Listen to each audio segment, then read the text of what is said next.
घर में शादी की तैयारियां बड़े हर्षोल्लास के साथ चल रही थीं। घर को बड़ी अच्छी तरह से सजाया जा रहा था। मेहमान लोगों के लिए निमंत्रण भेजा जा रहा था और जो मेहमान नज़दीकी थे उनको घर में बुलाया जा रहा था। और फिर क्योंकि पहले जब शादी तय हो गई थी उसके बाद में एक रस्म आती है जिसमें अंगूठी पहनाई की रस्म बोलते हैं, जिसे सगाई बोलते हैं। अब सगाई की तिथि निश्चित की गई कि इस तारीख के लिए सगाई होगी, अंगूठी की रस्म निभाई जाएगी, लड़का लड़की को अंगूठी एक दूसरे को पहनाएंगे। ये रस्म जब निभाने के लिए एक तारीख फिक्स की जाती, उस तारीख जब नज़दीक आई और उस तारीख के लिए सभी मेहमानों को बुलाया गया, सभी लोग वहाँ एकत्र थे और लड़का लड़की ने एक दूसरे को अंगूठी पहनाई, क्योंकि लड़की लड़का एक दूसरे को देख करके बहुत खुश थे क्योंकि दोनों खूबसूरत थे।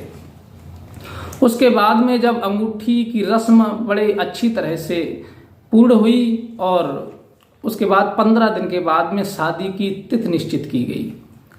सभी लोग बड़े खुश हैं, रस्म पूरी हो चुकी है कि मात्र 15 दिन शादी में बचे हैं, तैयारियों में लगे हुए हैं, अपने अपने सामान को एकत्र कर रहे हैं। लड़की पक्ष भी अपने दान दहेज को एकत्र कर रहा है, निमंत्रण लोगों को दे रहा है। लड़के पक्ष से भी निमंत्रण इधर उधर जा रहे हैं, लोगों के लिए बुलाया जा रहा है।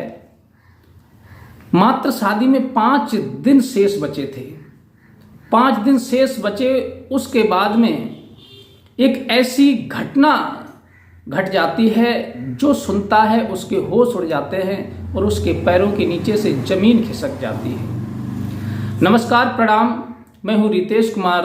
दरअसल ये घटना बिहार की है, जहाँ संदीप नाम का व्यक्ति एक पुलिस कांस्टेबल होता है और अपने परिवार के साथ रह रहा होता है।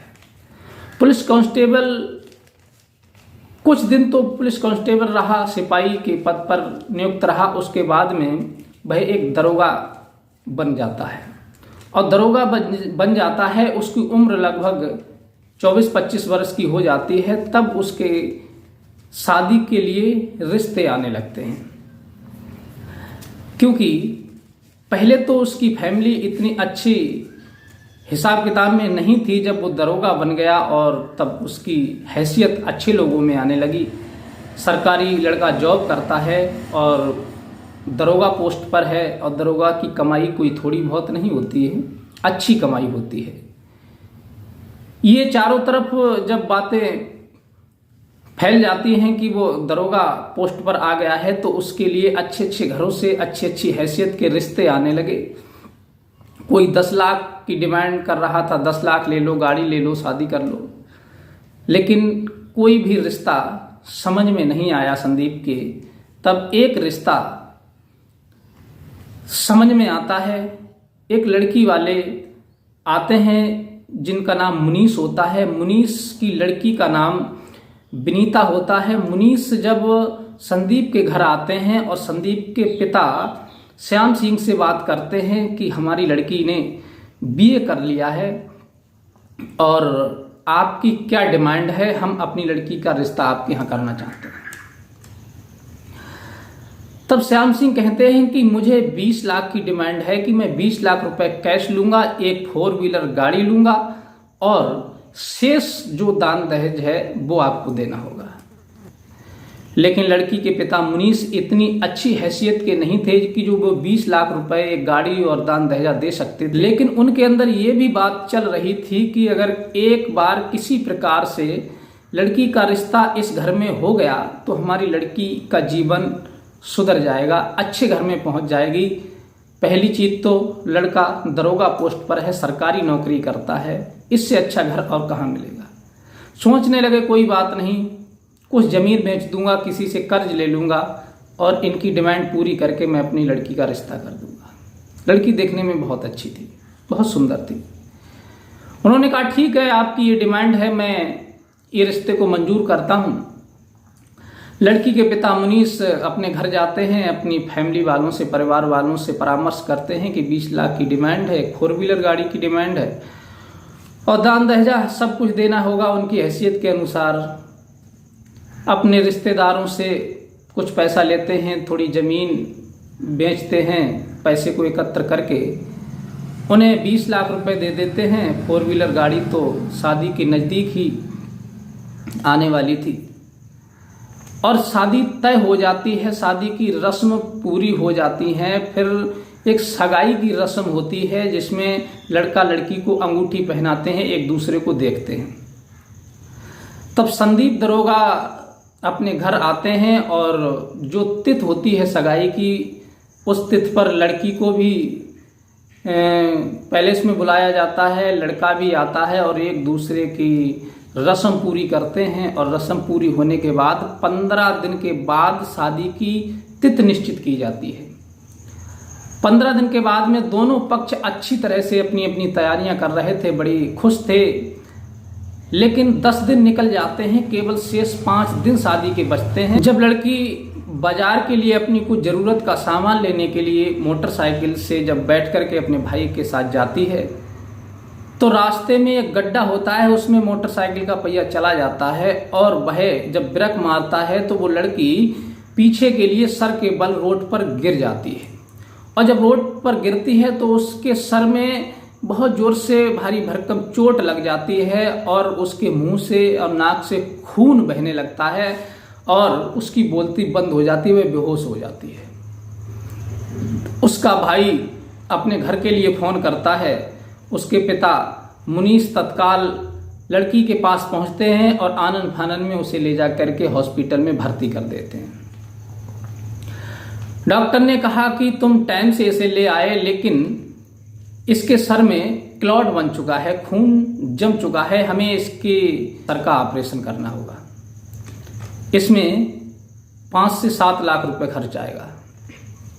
मुनीस कहता है कि हमारी लड़की का 5 दिन बाद विवाह है, लेकिन अचानक से ये दुर्घटना हो गई। अब हम क्या करें डॉक्टर साहब, जल्दी से जल्दी उपचार कीजिए, हमारी लड़की सही हो जाए। डॉक्टर कहते हैं कि इतनी जल्दी संभव नहीं है, पहले तो मैं इसका ऑपरेशन करूंगा, फिर बताऊंगा आपको कि इनकी स्थिति कैसी है, क्योंकि सर का ऑपरेशन होने के बाद सक्सेस बहुत कम लोग हो पाते हैं और फिर इनकी कंडीशन जब ऑपरेशन होगा तब पता लगेगा कि सर में कितना क्लॉट जमा हुआ है, कितनी चोट आई हुई है। ये बात लड़की के पिता मुनीस जो होते हैं वो श्याम सिंह को, अपने समधी को, यानी जिस लड़की अपनी लड़की का जिस घर में रिश्ता तय किया था उस लड़के के पिता को फोन करते हैं कि समधी जी, हमारी लड़की का एक्सीडेंट हो गया है और उसके भारी चोट लगी हुई है, इस हॉस्पिटल में भर्ती है। वो पैसा लेकर के जो उन्होंने रिश्ते में जब तय किया था उसमें जो 20 लाख रुपए दिया था, वही 20 लाख रुपए लेकर के वो हॉस्पिटल में पहुंच जाते हैं और लड़की के पिता को वो पैसा दे देते हैं कि लो, इससे तुम लड़की का इलाज करा लो, अच्छी तरह से तुम्हारी लड़की ठीक हो जाए, पैसे की बात को करेंगे, अभी कोई बात नहीं करनी है। पैसा तो वो ले लेते हैं लड़की के पिताजी। फिर लड़की का ऑपरेशन होता है। 2 दिन के बाद डॉक्टर कहते हैं कि लड़की खतरे से बाहर है, लेकिन इसके लिए 6 महीने के लिए आराम करना होगा, बिस्तर पर रहना होगा। 6 महीने तक इसकी शरीर की जो है स्थिति सही नहीं रहेगी, इसे चलना फिरना, बोलना, खाना पीना ज़्यादा नहीं होगा। ये सुनकर के वो बहुत चिंता में पड़ जाते हैं कि 5 दिन पहले अब शादी है, क्या करें क्या ना करें।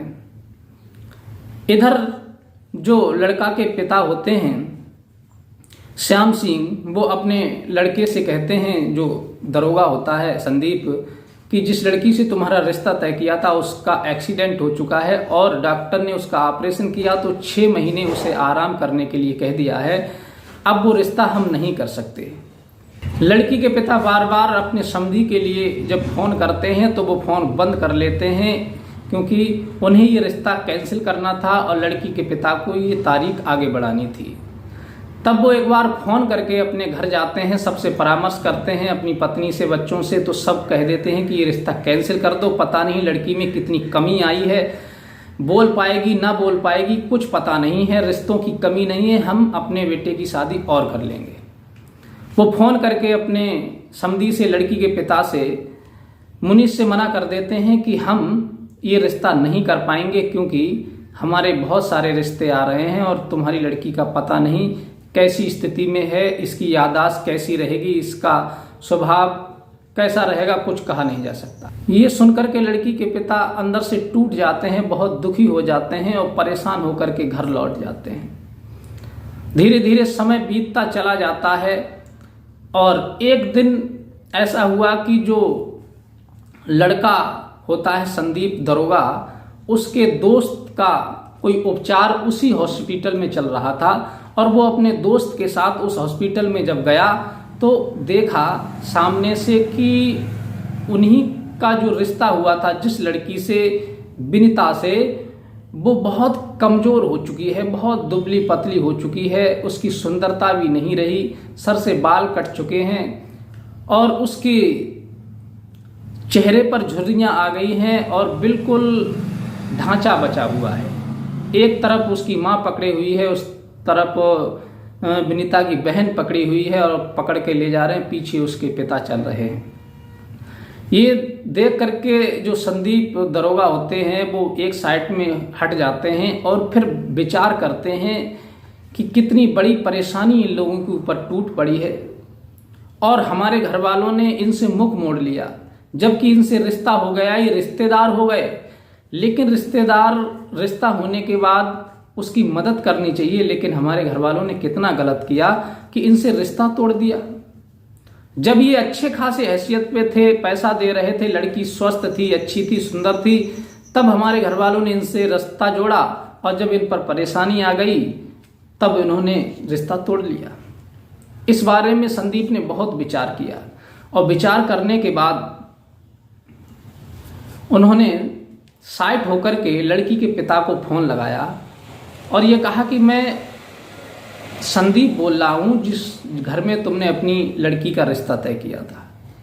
ये सुनकर के लड़की के जो पिता होते हैं उनके अंदर एक खुशी की लहर दौड़ जाती है। सोचते हैं पता नहीं आज किस मकसद से फोन किया है, रिश्ता तो टूट चुका है। तब संदीप कहते हैं कि हमें तुमसे कुछ बात करनी है, तुम हॉस्पिटल से निकल करके हॉस्पिटल की जो पार्क बनी है इसमें आ जाओ। लड़के की बात सुनकर के वो लड़की के पिता अपनी लड़की को अंदर चेकअप कराने के लिए अपनी बेटी से, अपनी पत्नी से कह देते हैं कि तुम चेकअप कराओ, मैं मिल करके आता हूँ। इधर लड़की के पिता बाहर जाते हैं और संदीप से मिलते हैं और बात करते हैं। तो संदीप कहता है देखिए हमारे घर वालों ने तुम्हारे साथ अच्छा नहीं किया, लड़की का जब तुम्हारी का एक्सीडेंट हो गया तो हमारे घर वालों ने रिश्ता तोड़ दिया। अगर यही एक्सीडेंट शादी के बाद हो जाता तब क्या करते? तब मैं इसे छोड़ देता, या फिर खुदा ना खास्ता मेरे साथ हो जाता तो क्या मेरे घर वाले मुझे छोड़ देते? मुझे तुम्हारा दर्द नहीं देखा जा रहा है और मैं ये शादी करने के लिए तैयार हूं और मैं विनीता को अपने साथ रखना चाहता हूं। लड़की के पिता कहते हैं कि बेटा डॉक्टर ने 6 महीना आराम करने के लिए बताया, ये इस स्थिति में कैसे तुम्हारे साथ रह सकती है? संदीप कहते हैं कि साथ मैं इनके विवाह कर लेता हूं, आप मंदिर में ले जाकर के हमारा विवाह कर दीजिए और जहां मैं ड्यूटी करता हूं, जहां मेरी पोस्टिंग है वहां ले जाऊंगा और इनकी माँ को भी साथ ले जाऊंगा और ये देख रेख करेंगी। ड्यूटी से आने के बाद मैं देख रेख करूंगा और इन्हें अच्छी तरह से इनका उपचार कराऊंगा और जल्दी ठीक करा करके अपने साथ रखूंगा। ये बात सुनकर के संदीप की लड़की के पिता बड़े खुश हो जाते हैं और उन्होंने मंदिर में दोनों की सगाई करा दी, शादी करा दी और संदीप एक रेंट पर कमरा लेकर के अपनी सास को और अपनी पत्नी को रखने लगे। कभी कभी बीच में मौका मिलता था तो उनकी पत्नी की जो बहन थी वो भी रूम पर चली जाया करती थी। धीरे धीरे इस प्रकार से आराम से रहने लगे और इधर संदीप के पिता को किसी बारे में कोई जानकारी नहीं थी और उनके यहाँ एक से एक रिश्ता आ रहा था। तभी एक दिन, क्योंकि एक सरकारी आवास मिलता है रहने के लिए, तो संदीप से कोई मिलने को जाया करता था। तो संदीप सरकारी आवास पर उसके साथ मिलता था। वो कमरा किसी को नहीं बताया जहां उसकी पत्नी और सास रहती थी। संदीप की माँ एक दिन जब पहुंची तो संदीप ने उस कमरे के बारे में नहीं बताया, अपने आवास पर बुलाया और वहीं रखा। एक दिन संदीप की माँ मार्केट में जाती हैं तो लड़की की माँ को देख लेती हैं, तो घर पर आकर के, कमरे पर आकर के अपने लड़के से पूछती हैं संदीप से, बेटा ये बताओ, लड़की की माँ हमने यहाँ घूमती हुई देखी, क्या उसका कोई रिलेशन है या कोई रिश्ता है? क्या मतलब से वो यहाँ रह रही है? तब संदीप हंस कर के कह देता है, माँ मैंने उनकी लड़की के साथ शादी कर ली है। ये बात सुनकर के वो बहुत ज़्यादा नाराज हो जाती हैं कि तूने ऐसे कैसे कर लिया, तेरे अनेकों रिश्ते आ रहे हैं घर पर और हम एक से एक अच्छे रिश्ते की बात कर रहे हैं और तूने हमसे छुप के शादी कर ली। संदीप अपनी माँ से कहता है कि माँ, हमने विनीता के साथ शादी कर ली और मैं उन्हें यहाँ रख रहा हूँ। ये सुनकर के संदीप की माँ बहुत नाराज हो जाती हैं, कहती हैं कि तूने हमसे छुप के बिना बताए शादी कर ली और घर पर तेरे लिए एक से एक अच्छे रिश्ते आ रहे हैं, हम तेरे लिए एक से एक अच्छे रिश्ते की बात कर रहे हैं, लेकिन तू हमारे पीठ पीछे ऐसा कर रहा है, तूने हमसे छुप के शादी कर ली। और वो लड़की से जिसका एक्सीडेंट हो चुका है, उसके शरीर में कोई ठिकाना नहीं रहा। जब माँ को ज़्यादा परेशान देखा तो संदीप हंस कर के कहने लगा, माँ मैं तो मजाक कर रहा था, ऐसा कुछ नहीं है। लेकिन माँ होती है, वो परख गई थी कि इसमें जरूर कुछ ना कुछ गड़बड़ी है, संदीप झूठ बोल रहा है। और वो घर जाकर के अपने पति से कहती हैं कि संदीप ने हमसे एक बार ये कहा कि हमने उस लड़की से शादी कर ली, मैंने उसकी माँ को देखा था। हाँ, तो मुझे तो कुछ ना कुछ डाउट लग रहा है, क्योंकि संदीप पहले फोन पर ज्यादा बात किया करता था, फोन पर भी बात कम करता है, हमसे लगाव भी कम रखता है। रिश्ते आते हैं तो कहीं ना कहीं रिश्तों में कमी निकाल देता है, उसमें त्रुटि निकाल देता है, जरूर कोई बात है। तब संदीप के पिता ने पूछा कि बेटा सही बताओ। तब संदीप के पिता ने पूछा कि बेटा सही बताओ, यहाँ तुम्हारे लिए रिश्ते आ रहे हैं, कि ऐसा ना हो उधर तुमने विवाह कर लिया हो और हमें इधर दूसरा रिश्ता तय कर लें तो फिर बवाल हो जाएगा, इसलिए सही बताओ। संदीप कहता है, पिताजी मैंने वास्तविक शादी कर ली है और उस लड़की को मैं अपने पास रख रहा हूँ। संदीप के पिता कहते हैं, तुम पागल हो गए हो? अरे उस एक्सीडेंट हुई लड़की के साथ तुमने शादी की है, उसकी मानसिक स्थिति कैसी है ये भी बिना जाने तुमने शादी कर ली। संदीप कहता है, पिताजी एक बात बताओ, अगर ये हादसा शादी के बाद हो जाता तब क्या आप उसे छुड़वा देते, या फिर मेरे साथ हो जाता तो आप मेरी शादी नहीं करते? संदीप के पिता कहते हैं कि तुमने गलत तो बहुत किया है, लेकिन कोई बात नहीं, अगर तुमने कर ही लिया तो तुम उसे वहां क्यों रखते हो? घर पे लेकर के आओ, हम सभी लोगों को बुलाएंगे, निमंत्रण देंगे और सबको पता तो लगे कि हाँ हमारे बेटे की शादी है। संदीप कहता है, पिताजी थोड़े दिन रुकिए, अभी उसकी तबीयत ठीक नहीं है और जब तबीयत ठीक हो जाएगी तब मैं उसे लेकर के घर आऊँगा। संदीप बड़ी देखभाल करता है अपनी पत्नी की, धीरे धीरे उसका स्वास्थ्य सही होता चला आता है और वो दिखने में अच्छी खासी लगने लगती है, बोलने चालने लगती है, काम धंधा करने लगती है और पहले की तरह फिर हो जाती है। तब संदीप उसे लेकर के अपने घर पहुंचता है और फिर दोबारा से उसके पिता उसकी शादी करते हैं। धूमधाम से उसकी शादी होती है, सब रिश्तेदारों को बुलाया जाता है, परिवार वालों को, सब मिलने वालों को बुलाया जाता है। सबको पता चलता है कि दरोगा जी की शादी हो रही है, क्योंकि वो लड़की फिर से उतनी ही सुंदर हो गई थी। बिल्कुल स्वस्थ होने के बाद उसके अंदर कोई कमी शेष नहीं बची थी। दोनों परिवार मिल गए आपस में, दोनों की शादियां हो गई और बड़े आनंद के साथ में वो अपना जीवन बिताने लगे। तो साथियों, ये कहानी सुनाने का मकसद ये है कि कभी अपने पर कोई परेशानी अगर आ जाए तो उसका इस तरह से साथ नहीं छोड़ना चाहिए, मुख नहीं मोड़ना चाहिए। हादसा किसी के भी साथ हो सकता है, किसी के भी साथ घट सकती है घटना। इसका मतलब ये नहीं है कि किसी का साथ छोड़ दिया जाए। ये घटना शादी के बाद होती तब भी तुम्हें लड़की का साथ निभाना था, इसलिए अगर बात पहले हो गई तब भी तुम लड़की का साथ निभाओ। ये संदीप ने बहुत अच्छा किया। अपनी राय हमें कमेंट में बता सकते हैं कि ये कहानी आपको कैसी लगी, संदीप ने अच्छा किया या गलत किया। और हमारी जानकारी में हर व्यक्ति के लिए रिश्ते की कदर और वैल्यू मायने याद रखने चाहिए कि रिश्ते कितनी अच्छी तरह से निभाए जाते हैं और उन्हें कितने प्यार से निभाया जाता है और रिश्ते में एक दूसरे की कैसे मदद की जाती है, कैसे उनका सहयोग किया जाता है।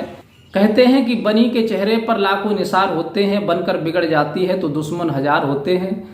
इसलिए बने कि तो सभी मित्र हो जाते हैं, सभी यार हो जाते हैं, सभी को लगाव हो जाता है। किसी की परेशानी में, परिस्थिति में, बुरे समय में अगर साथ दोगे तभी तुम सच्चे इंसान और दयावान माने जाओगे। तो आशा करेंगे ये कहानी आपको जरूर पसंद आई होगी। अगर पसंद आई हो तो अपनी राय हमें कमेंट में, हमारे चैनल को लाइक और सब्सक्राइब करें और हमारी इस वीडियो को अपने यार दोस्तों को भी शेयर करें। और मिलते हैं इसी प्रकार की कोई शिक्षाप्रद कहानी के साथ, घटना के साथ। तब तक के लिए आप सभी को नमस्कार।